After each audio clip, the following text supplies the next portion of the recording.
பெரிய தலைமையை செல்லுவதற்கு நாளிலே தேவனாகி கற்றோடு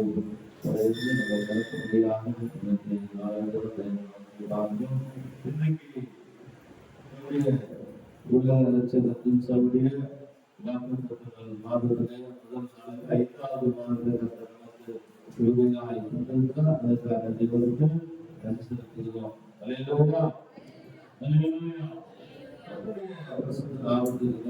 இன்றைக்கு நாம் பார்க்கிறதான வார்த்தை ஆதியாகமத்தின் புத்தகம் 48ஆம் அதிகாரம் 16ஆம் வசனத்தை வாசிக்கிறோம். எல்லா தீமைக்கும் நீங்களாகி என்னை மீட்ட தூதனுமானவர் இந்த பிள்ளைகளை ஆசீர்வதிப்பாராக. என் பேரும் என் பிதாக்களாகிய ஆபிரகாம் ஈசாக்கு என்பவர்களின் பேரும் இவர்களுக்கு இடப்பட கடவுது. பூமியில் இவர்கள் மிகுதியாய் பெருக கடவுள்கள் என்றார்.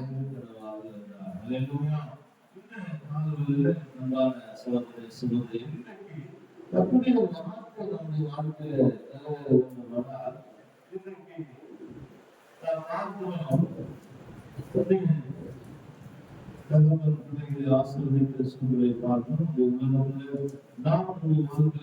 ஆசீர்வாதக்கூடிய தகுதிகளை இன்றைக்கு ஆண்டவராக இயேசு கிறிஸ்து நம்மை ஆசீர்வதிக்க வேண்டுமானால், நம்முடைய வாழ்க்கையிலே மாற்றத்தை பெற்றுக்கொள்ள வேண்டுமானால், இந்த 5வது மாதத்துல தேவனாகி கர்த்தர் அவர் சொல்லுகிறார், எல்லா தீமைக்கும் நீங்களாக்கி என்னை மீட்டுக் கொண்ட நடத்தின தெய்வம் இவர்களை என்ன செய்வார், நடத்துவார் சொன்னார். அப்போ அப்படி நடத்த வேண்டுமானால் நாம் அல்லது என்னுடைய வாழ்க்கை எப்படிப்பட்டதா இருக்க வேண்டும் என்று சொல்லி உதாரணமாக சொல்லப்படுவது ஆபிரகாம் ஈசாக்கை குறித்து சொல்லுகிறார்.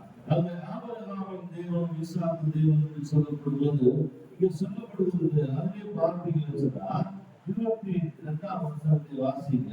உன் சகோதரனுக்கு தொடுதலை பார்க்கிறோம். நான் என் பட்டியத்தாலும் என் பிள்ளைத்தாலும் என்னுடைய கையில் இருந்து சம்பாதித்த ஒரு நிலத்தை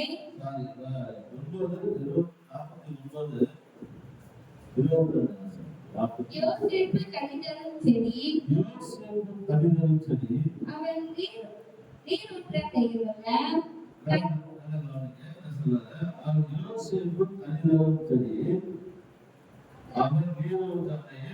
கடிதலும் சரி அதன் கொடிகள் சுவரின் மேல் படரும்.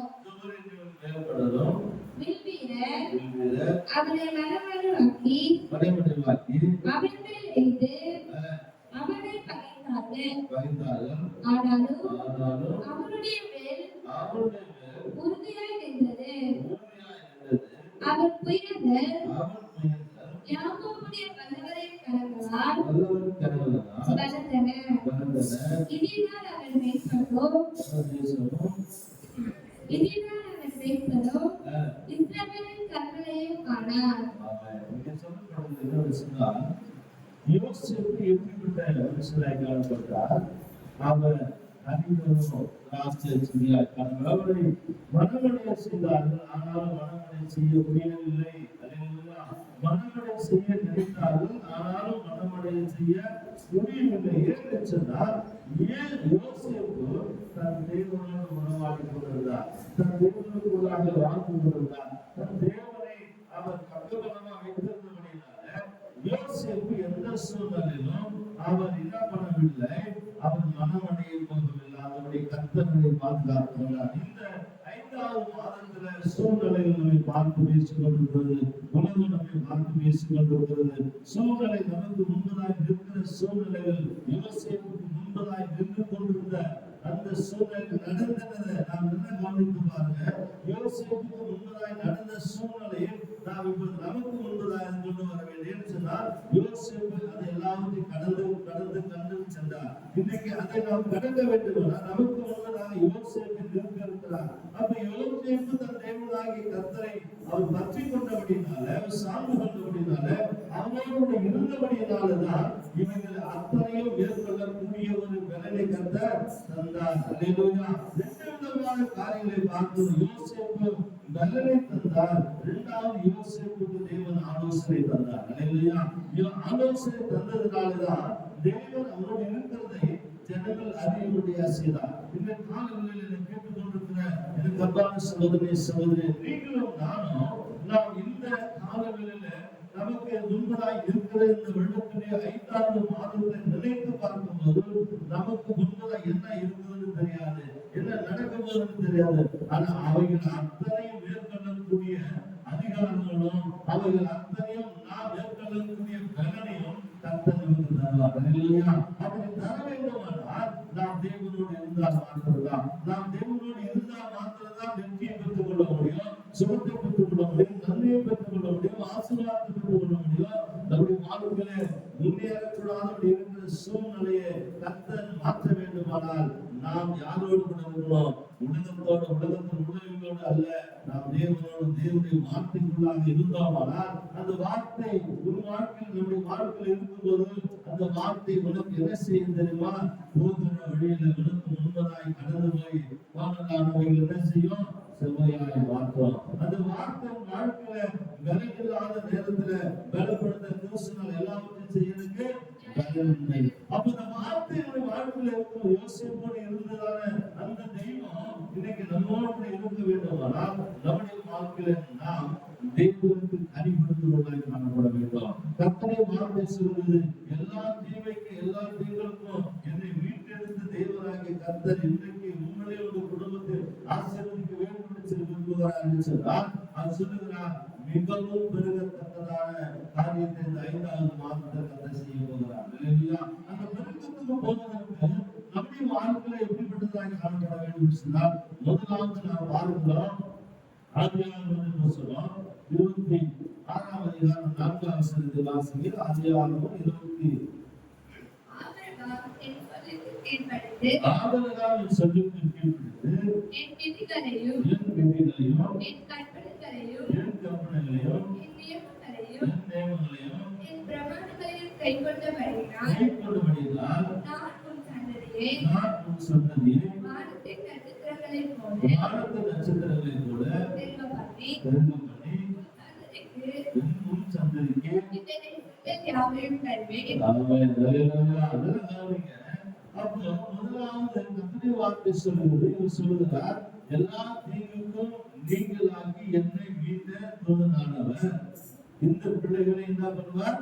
ஆசீர்வதிப்பார்கள். சொல்றாரு, என் பிதாக்களாகிய ஆபிரகாமும் ஈசாக்கும் ஆகிய எப்படிப்பட்ட என்னுடைய பேர்ல நம்ம சொல்றாரு, இவர்களுடைய பேர்ல இவருடைய தேவனாக கர்த்தர் இவர்களையும் கர்த்தர் ஆசீர்வதிப்பார், இவர் பெருமை பண்ணுவார்கள் சொல்லுகிறார். அப்போ ஆபிரகாம் என்ன செய்தார்? தேவனுடைய வார்த்தைக்கு என்ன செய்தார்?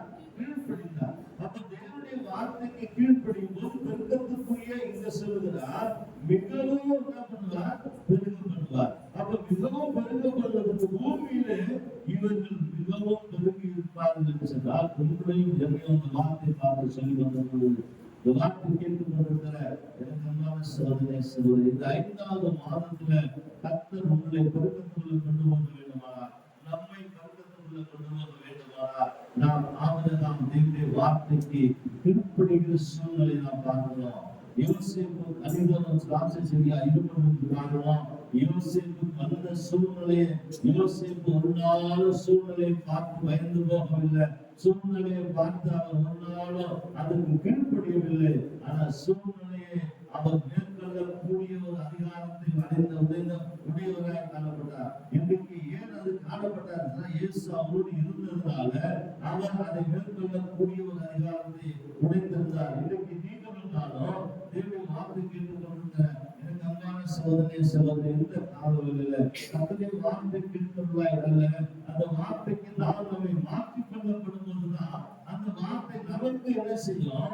அது கிரியை செய்யும். நாம் மாற்றிக் கொள்ளாமல் அந்த வார்த்தை நம்முடைய வாழ்க்கையில் கிரியை செய்ய முடியாது. யோசேப்பு கனிதோறும் திராட்சை செடியாய் மாறுவதற்கு பிரச்சனையை பார்க்கவில்லை, ஆனால் பிரச்சனையை மேற்கொள்ளக்கூடிய தெய்வம் என்னோடு இருக்கிறார் என்பதை அவர் உணர்ந்திருந்தார். அல்லேலூயா. இன்றைக்கு நாம் இந்த 5வது மாதத்துல உணர வேண்டிய ஒரே ஒரு காரியம், பிரச்சனையை மேற்கொள்ளக்கூடிய தெய்வம் என்னோடு இருக்கிறார். அல்லேலூயா. பிரச்சனையை உண்டு பண்ணுகிறவர்கள் பிரச்சனையை மேற்கொள்ளக்கூடிய, சூழ்நிலையை மேற்கொள்ளக்கூடிய, எல்லாவற்றையும் வெற்றியை சிறந்திருக்கிற தேவன் எனக்குள்ளா இருக்கிறார் என்பதை நீ அறிந்திருந்தால் மாத்திரம்தான் நாம் இந்த 5வது மாதத்துல ஜெயமாய் வாழ முடியும், வெற்றியாய் வாழ முடியும், விடுதலையாய் வாழ முடியும், ஆசீர்வாதமாய் வாழ முடியும். அதுதான் வேதம் சொல்கிற இந்த காலங்களில் எனக்கு அன்பான சகோதரனே சகோதரியே, நீங்களும் நானும் முதலாவது தெய்வத்தின் பார்வையில நாம் எப்படிப்பட்டவர்களாக இருக்க வேண்டும்? கீழ்ப்படிகிற கிறிஸ்துவ வாழ்க்கை காணப்பட வேண்டும். கீழ்ப்படிகிற அந்த கிறிஸ்துவ வாழ்க்கைக்கு தான் தெய்வம் நன்மை செய்ய முடியும். கீழ்ப்படியாதவர்களுக்கு என்ன இல்லை? நன்மை கிடையாது. நீங்க எவ்வளவு பேர் சொல்லலாம் உலகத்துல பாத்தீங்கன்னா, உலகம் பிரதாரமான காரியம் இல்ல. ஒரு கிராமத்துல பஞ்சாயத்து பேசுறாங்க, இல்ல ஒரு கிராமத்துல ஒரு 10 குடும்பத்துல ஏதோ பேசுறாங்க, தம்பி இதை செய்யறது தெரியல அப்படின்னு தரத்தை விசாரிக்கப்படுவது, அந்த பஞ்சாயத்து யாருன்னு கேட்டா கீழ்படிகிறவங்க தான். கீழ்படிகள் அடுத்த சிறப்பு போயிடுங்க அப்படின்றாங்க. இன்னைக்கு ஆண்டவராக வார்த்தைக்கு கீழ்படுத்தாதான் நமக்கு அந்த ஆசீர்வாதம். ஆபிரகாமுடைய ஆசீர்வாதத்தை பெற்றுக்கொள்வதற்கு முதலாவது நாம் கீழ்படிகிற கிறிஸ்துவுக்கு வரும்போது அவர் உண்மையும் சந்ததி கத்தனை ஆசீர்வதிப்பார். 2வது காரியத்தை பார்க்கும், முதலாவது ஆபிரகாமுடைய அந்த கீழ்படிகிற காரியத்தை கடந்து வரும்போது கர்த்தருடைய ஆசீர்வதித்தார். அதை நாம் பார்க்கும் 12வது வசனத்தை வாசிப்போம். ஆதியாகமம் 26:12 அதில் வாசிங்க. ஈசாக்கு அந்த தேசத்தில் விதை விதைத்தான். கர்த்தர் அவனை ஆசீர்வதித்ததினால் அந்த வருஷத்தில் 100 மடங்கு பலன் அடைந்தார். அவன் ஐஸ்வர்யவானாகி வரவர விருத்தி அடைந்து மகா பெரியவனானார். கர்த்தருடைய வார்த்தை முதலாவது கீழ்ப்படிகிற கிறிஸ்துவ வாழ்க்கை நம்மில் இருக்குமானால் ஆபிரகாம் சொன்னார், உன்னையும் சந்ததி தான் பண்ணுவேன், பெருமைப்படுவேன் சொன்னார். ஆமா, இன்றைக்கு இந்த வார்த்தை கேட்டுக் கொண்டிருக்கிற எனக்கு அன்பான சகோதரனே சகோதரியே, இந்த பூமியில கர்த்தர் உங்களை என்னை இந்த மாதத்திலே பெருக்கத்தை கொடுக்க விரும்புகிறார். ஆனா பெருக்கத்தை கொடுக்க விரும்புகிறதுக்கு நாம் முதலாவது கீழ்ப்படிகிற கிறிஸ்துவ வாழ்க்கை நம்மில காணப்படுவது. 2வது ஈசாக்கை சொல்கிறார். ஆபிரகாமின் தேவனும் ஈசாக்கு தேவன் என்று சொல்கிறார். அப்ப ஈசாக்கு எதை செய்தார்?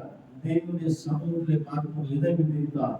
விதை என்பது 2 விதமான தன்மை உள்ளதா இருந்தது. இன்றைக்குரிய உலகத்துக்குரிய இந்த இன்றைக்குரிய காரியம், 2வது பரலோகத்துக்குரிய காரியம். இதான் எங்கெல்லாம் நாம் என்ன செய்ய வேதம் சொல்றது, உன்னுடைய பொக்கிஷம் எங்க இருக்கிறது அங்க இருதயம் இருக்கிறது. நம்முடைய பொக்கிஷம் எல்லாம் பரலோகத்துல இருக்கும். இங்க பூலோகத்துல எந்த பொக்கிஷமும் எடுத்துக்க முடியாது. என்ன இருந்தாலும் இங்கதான் கொண்டு போகணும். எந்த பொக்கிஷம் எடுத்து போக முடியாது.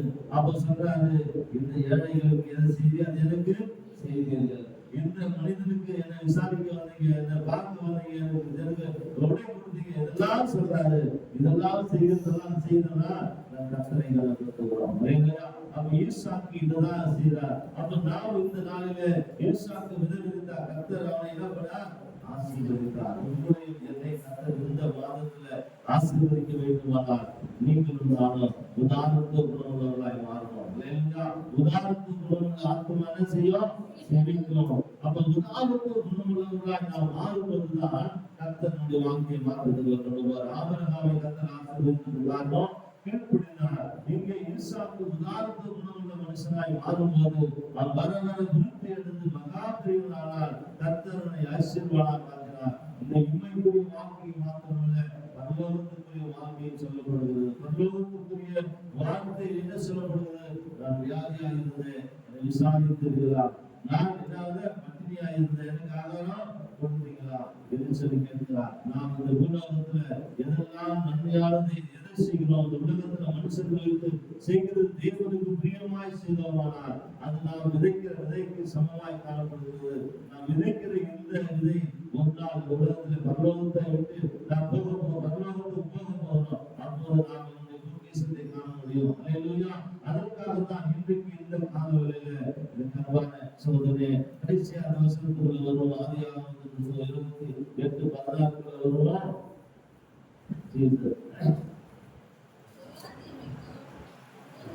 48 ஆதியாகமம்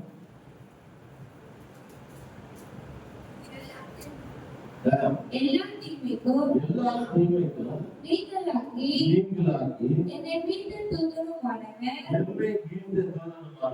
இந்த பிள்ளைகளை ஆசீர்வதிப்பாராக. என் பேரும் என் பிதாக்களாகிய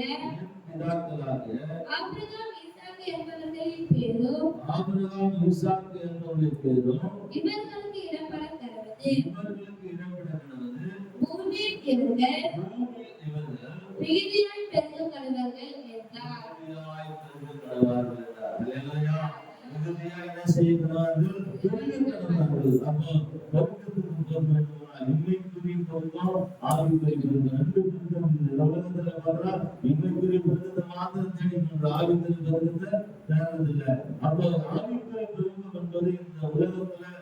எதெல்லாம் தேவனுக்கு பிரியமாய் இருக்கிற காரியங்களை செய்யணுமோ அதெல்லாம் நமக்கு ஆவிக்குரிய பெருக்கமாய் காணப்படும். இன்மைக்குரிய பெருக்கம் இந்த உலகத்துல ஆத்துமா வாழ்வது எல்லாவற்றிலும் வாழ்ந்து சுகமாய் இருக்க நம்ம சுகமாய் இருக்கிறது பெருக்கம்.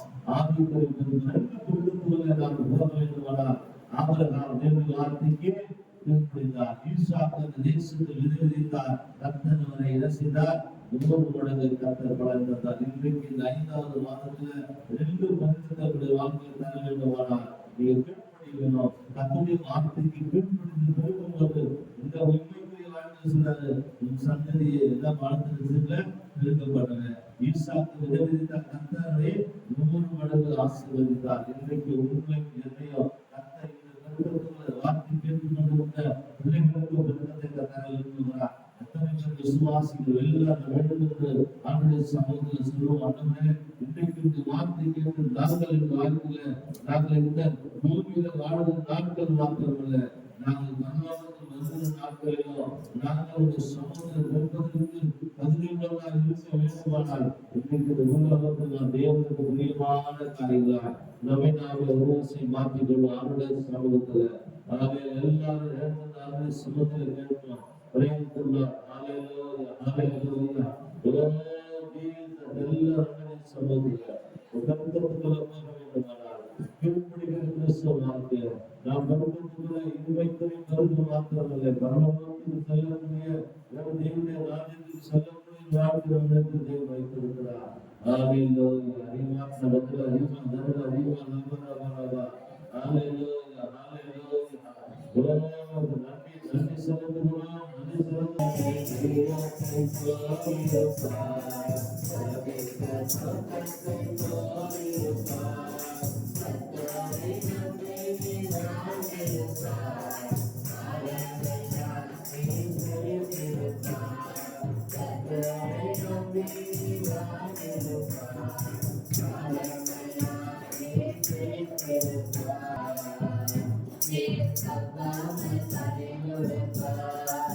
நோக்கி பார்த்து அண்டவரே எல்லோரும் புரியுதுப்பா எல்லாருடைய வார்த்தை சொல்லுவதற்காக இந்த பூமியில் அண்டவரே பிரபுத்தத்தை தருகிற தெய்வமாக கர்த்தர் அந்த பிரபுத்தத்தை நாங்கள் இந்த 5வது வாரத்துக்குள்ள பெற்றுக்கொள்ள வேண்டுமானால் கீழ்படுகிற கிறிஸ்துவ வாழ்க்கை அண்டவரே சமூகத்தை ஈசாக்கை போல அண்டவரே உதவிக்கிற ஒரு அனுபவங்கள ஒரு கிறிஸ்துவ வாழ்க்கையில் காணப்பட முடியும் தேவனே கேட்ட ஒவ்வொரு பிள்ளைகளையும் இந்த நாளிலே கிறிஸ்துவ ஒவ்வொரு குடும்பங்களையும் தேவனையை பொறுப்பெடுத்து வருகிறார்கள் முடிவுகளை கேட்கப்படுகிற பிள்ளைகளின் வாழ்க்கையில ஒரு மாற்றத்தை தருவடியாய் தேவனாய் கர்த்தர் உதவி செய்யப்படியாய் இந்த சமூகத்தில்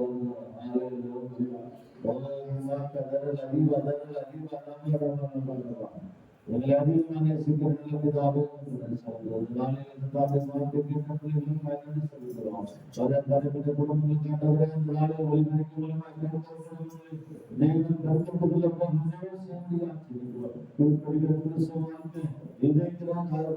அனுபவங்கள் அண்டவரையுடைய நாமத்தை தைரியப்படுத்தபடியாக சமத்துவம் கடந்தவர்களை காத்துக்கொள்ளும் இயேசுவின் நாமத்தில் பிதாவே ஆமென் ஆமென் நாம் சேர்ந்து சொல்லுவோம்